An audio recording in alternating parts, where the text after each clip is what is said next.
Okay, I'll call the meeting to order at 4:07 and roll call, please. Bob Tucker, Here. Dennis Barnum, Sandy Anino, Here. Dr. Anna, Here. Jackie Rosa Garcia, Here. Jorge Martinez, Present. Anthony Sandoval. Here. Thank you. We have quorum. Pledge of allegiance. Devin, would you like to lead us in the word? Yeah. Ready, begin.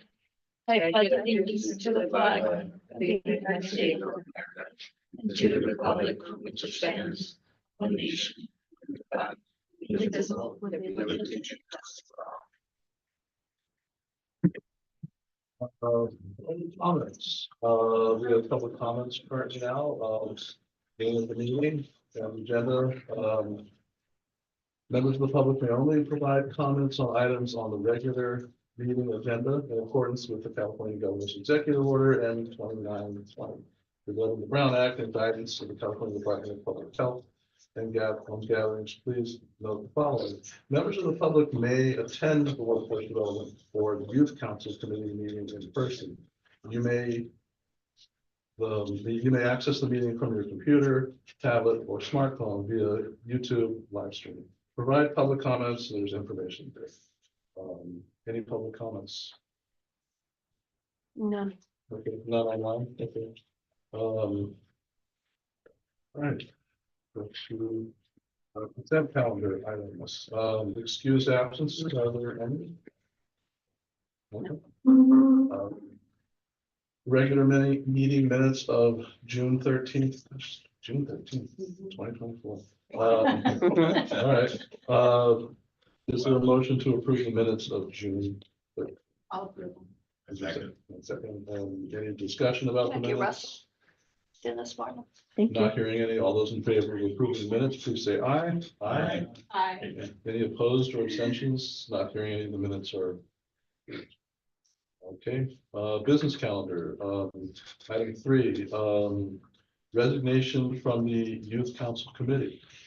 Recommended action, accept and with regret, the resignation of the Youth Council by Lucinda Solorzano, Senior Social Worker, Orange County Social Services Agency, representing transitional youth planning services. So we do note that as part of the agenda. Number 4, appoint Carlos Acevedo. Excuse me, Bob, we need to vote on each individual one. Oh, I didn't know we needed to vote on some of them. Okay, all right. Is there a motion to approve the resignation of the Youth Council Committee member? Is there a second? All in favor, please say aye. Aye. Any opposition? Okay, item 4. Just seems weird to go. You know. Appoint Carlos Acevedo from Social Services Agency Transitional Services Planning to the Youth Council. Recommended action is the Mr. Appoint Carlos to the Youth Council. I'll make that motion. Is there a second? And Carlos, would you like to speak about the appointment? Well, yeah, thank you very much. Really happy to be part of this committee. I'm filling in some huge shoes from Lucy Solorzanos, who I believe was part of this committee for a very long time. Really looking forward to learning about this committee and definitely seeing how I can help our transitional age youth. So again, really happy to be part of this committee. Thank you. You're welcome. Welcome. You're welcome. Okay, all in favor of the appointment of Carlos Acevedo, please say aye. Aye. Any opposition or abstention? Not hearing any, welcome. Okay, that's the end of the business calendar reports. YSP.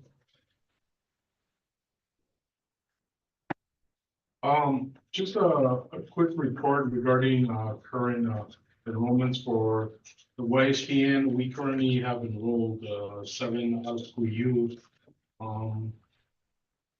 3 of them are currently completing work experience hours at different work sites throughout the city. One of them is pending come January to start new hours, and one participant has completed 500 work experience hours. 2 are pending eligibility into the program. And the rest are the ones that, the particular participants who completed the hours is in job search mode. Majority of them, like I said, they're out of school and they're just job searching, looking for other opportunities, whether it's through training or post-secondary education enrollments. That's pretty much it regarding my report. I wanted to add to that, just to update on the youth, the state employment program, the work experience. I know all of you have, I put a calendar from our state employment program. The youth and their comments about the program, what they've learned, up to date. I mean, we just finished our last round of funding for California for All, but we have begun enrolling youth as of July with new funding, and we finished a cohort of kids of 112 in September.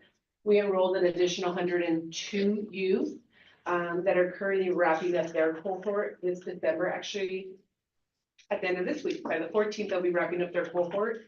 So it's been really successful. I think as you'll see in the calendar, the comments that the youth made and their experience, what they're learning. That's also where we're referring youth to our YSPN to see if there's any youth that need additional assistance so that they can enroll with either a provider or with a work center, or maybe continue with vocational training if they're older and they want to pursue a career pathway and not enrolling into college. So I just want to share that with you. Hopefully you guys enjoy the calendar. We have begun our our spring cohort that's beginning in January, and we're looking to enroll a little bit less, about 80 youth, only because we will need to gear up for our summer enrollment, which we're anticipating about 150 youth to enroll. So right now the youth are getting about 250 to 300 hours of paid work experience, $20 an hour, which is really good. I think they're super excited. I know we haven't been missing any applications. They continues to keep coming in.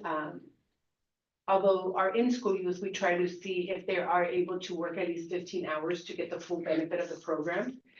Some of our youth are in-school youth, which makes it a little bit more challenging, but we want to make sure they get the full benefit of the program and not just go 2 hours a week, so that they benefit themselves and also the work site that they're providing work for. Some of the workshops that we're providing for the program we've incorporated AI workshops into the program, which we're excited about having been able to roll out this September. And so we've incorporated demystifying AI, which has been a hit. AI literacy for our youth that we're partnering with the library on, robotics, mobile application, web application, not to mention the workshops that we've been having working wardrobes provide that prepare them with soft skills, work readiness, sexual harassment, making sure that they're not a victim, but also not doing it themselves, and a little bit more aware about how social media can translate into dangerous area. In addition to navigating success and all the great stuff that is associated with finding employment, keeping employment, or pursuing further opportunities with their career pathway. So we've been busy. Okay. Any great. question like it?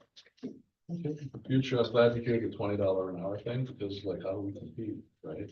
And so when is, and this is kind of an unexpected question, but when is the federal government due to refund or to fund the federal workforce development? Yeah. So I'll give a brief update on the WIOA reauthorization. The House passed the bill last year. The Senate no, they didn't pass the bill, but they came up with some outlines. And then it kind of died the last few months, but in the last 3 weeks, it moved very quickly. So it's in its compromise phase. However, it was going through the Senate, and several senators used the hotline to slow it down because there's questions on various things. And if they can't get to 100% vote, it will not pass in the next 8 days. They have until next week to pass the legislation. If it doesn't pass, what's the worst case scenario? The worst case scenario is that if the new federal government direction is to do more tax incentives, tax breaks. They need to keep a net neutral bill in order to implement any of those. The worst case scenario is it's not funded at all. It's actually zeroed out. And so, last week was ups and downs for me. I was like, well, let's let it pass. It's an ugly bill. It's 50% of adult and dislocated worker must go to vocational training. Staff costs cannot be applied to that 50% training dollar cost. You could apply support services to that 50%. However, we don't do a lot of support services here because it's expensive. We try and do more training.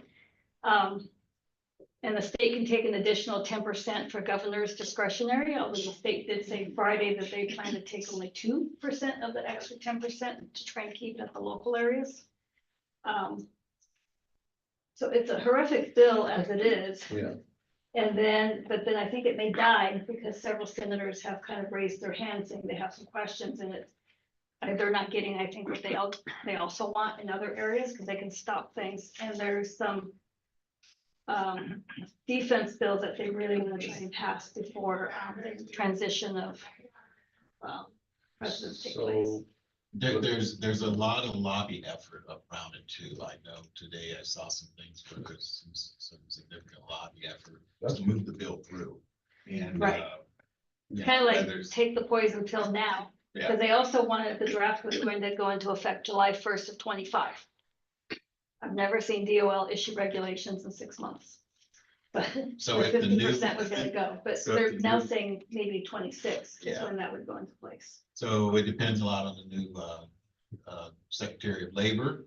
Who will be a new person on the 119th Congress, and we'll see what happens there.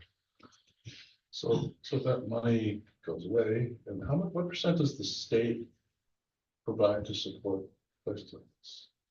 It's based on the formula, so we get it based on our labor market information, which includes unemployment, poverty information, and whatnot, so it's done on a formula. Okay. It's hard to say. So the state, considering their budget, deficit, I'm wondering if they'll be able to help us out with things with that. Right, they might be able to, Okay, but there's a lot in the air. it's a lot. There's It's a good lot to- it's going good through the on, holidays. and a and lot stuff. out of my control. Okay. At the local I think the level. governor's committed to it. Well, I believe he is, yeah. He is for 2 years, yeah. So, okay, well, thank you for that background information. It gives us a lot to do. Let's hear from the Orange County Children's Therapeutic Arts Center. Yeah. My friend is on the virtual cell, but it's easier to digest some of the information. I don't think I've heard of it, but some of you can share. We can share. And then we'll give you ours for your record. Yeah. You can send me just an electronic copy. So as of this current program year, we have 11 participants enrolled and carried over 9 youth from the 2023-2024 program year, which started after March. Our amended budget was approved in March of this year, 2024, hence the carryover. We currently have 15 out-of-school youth and 5 in-school youth. As you can see, a lot of them have different barriers, basic skill deficient, low income, disability, poor work history, foster, unhoused. And we recently received a participant who is an English language learner as well. As far as work experience placements go, we recently added librarian archival work as well to one of ours. So we've slowly but surely been expanding more and more work sites. As far as employment updates go, so all 20 of our participants are currently doing work experience at OCTAC or at a local business in multiple areas. So some of them are doing it at OCTAC and also while doing it in local Santa Ana businesses. 3 out of the 20 are working part-time. So one of them is working at a furniture warehouse. The other one recently obtained employment as a retail store. And then another recently got hired on as a tutor as well. So the rest So then we have 11 participants who are currently attending school. For our high school, and the rest are either attending a local community college or a four-year university. As far as the follow-up summary goes, so last program year, we had 30 youth enrolled. You can see there on the chart, the different barriers. Last year, we did have a higher rate of disability than we did this year. We had 21 out-of-school youth and 9 in-school youth. As I mentioned, some of the barriers, low income, basic skill deficient, having a disability, poor work history, foster, and then we had 1 parenting month last year. And then 1 high school dropout. Out of the 30 youth, 8 are employed and 10 are enrolled in post-secondary education. So, and then I provided a breakdown of where they are located employment-wise, and then also attending secondary school. We did receive the news that 2 other additional participants were accepted today. So slowly but surely, we're upping our number. We're currently in the middle of enrollments as well this week and next week. So we're hoping to get them through the finish line and hopefully get them into our program for their assistance. I did bring one of our previous participants with us today. If he'd like to share a few words, his name is Bob.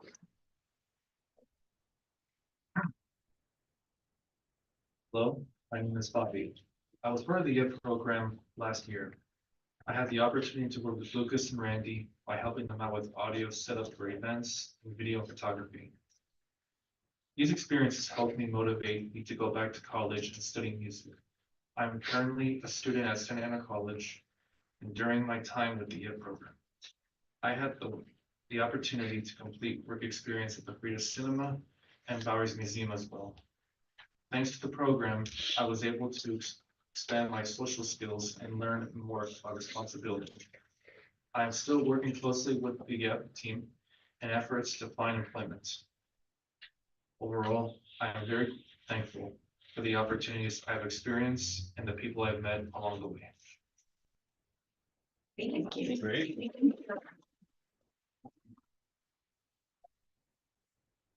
And he's a great musician too. I've heard him play. What do you play? I mainly play bass guitar, but I do play guitar and keyboards. Keyboard. Great Who's your musician. favorite bass guitar? It's the main 3 are Paul McCartney, Sting, and Jaco Pastorius. I'm not sure if you know who Jaco is. Who's Jocko? He's been labeled as the world's greatest bass player. He took off the frets of his bass and he made history. Awesome. Glad to hear. I have a question. We always talk about barriers with Octec. Off the top of your head, what would you say the top 2 barriers are that you experienced in Octec? Well, the barriers I learned about when it comes to Octec. I once had to fill in for one of my teachers, Randy, for about a week or 2. And it taught me a lot about filling in for others and what it's like to be a substitute. Because, you know, I've met like substitutes teachers, you know, at my schools, and I got to experience what it's like to, you know, be a leader and on guard for the rest of the students. And secondly, it taught me a lot about what it's like to be not just performing on stage, but to learn, you know, setting up and being behind the sound, and also helping, you know, others set up for them, and like, you know, make plans and lead what is meant to connect, you know, like with equipments here and there, what sounds good and what doesn't, you know, like all about like communicating and knowing what is good and what is bad. So thank you for sharing. Thank you. Any other questions or comments about Octec? I think that the report is really nice. I'm quite impressed. The report, the way it comes out. Yes, your annual event. Very helpful. Yeah. It's, if you haven't had a chance to go to their annual event, it's amazing. Partner appreciation. Okay, thank you. Let's move on to staff member comments. I gave you a brief update about the WIO reauthorization. That's been top of mind the last few weeks. Keep you apprised of things, if things change and how they change. And I updated you on the same program, our work experience. Just in the spring. We do have, I didn't bring the flyer with me, but I know we are working with Santa Ana Task Force and Santa Ana College to put on a youth job fair. Once we get the marketing material, we'll make sure to forward it over to everyone, but it is scheduled to happen in April. Can't remember the date right now, but I will forward that information to you guys. Awesome. But you make sure to invite anybody that can benefit from it. Awesome, thank you. Youth Council Committee member comments. Would anybody like to make a comment? Maybe about the end of the year, what you see coming forward, or? I just want to share that our Anaheim Workforce Center and our Brea Workforce Center, in conjunction with the other centers, I know Disney will be having specific interviews and events there at the Anaheim Center and also at the Brea Center currently. So for you or anyone interested in work, and I'll get that information to you, Sandy. Okay. Because, I got that from Anaheim a couple days ago. Would anybody else like to comment? Okay, I'll close with one comment. I think I've said this before. President Kennedy said once, one person can make a difference and every person should try. And each and every one of you are making a huge difference in this community, and the small things, the big things that you do. So thank you for doing that. Should be a good year despite some headwinds we may experience. But keep making a difference and have a Merry Christmas and happy holidays and a great time out. Thank you. Thank you all for coming. I know it's right before the Meeting holidays adjourned. and everybody's trying to wrap up all their hard work and stuff. So I appreciate you guys helping me make form today and coming. And welcome Carlos to the group. Yeah. Carlos. Yeah, Carlos appointed. Okay, thank you, everybody. Thank you.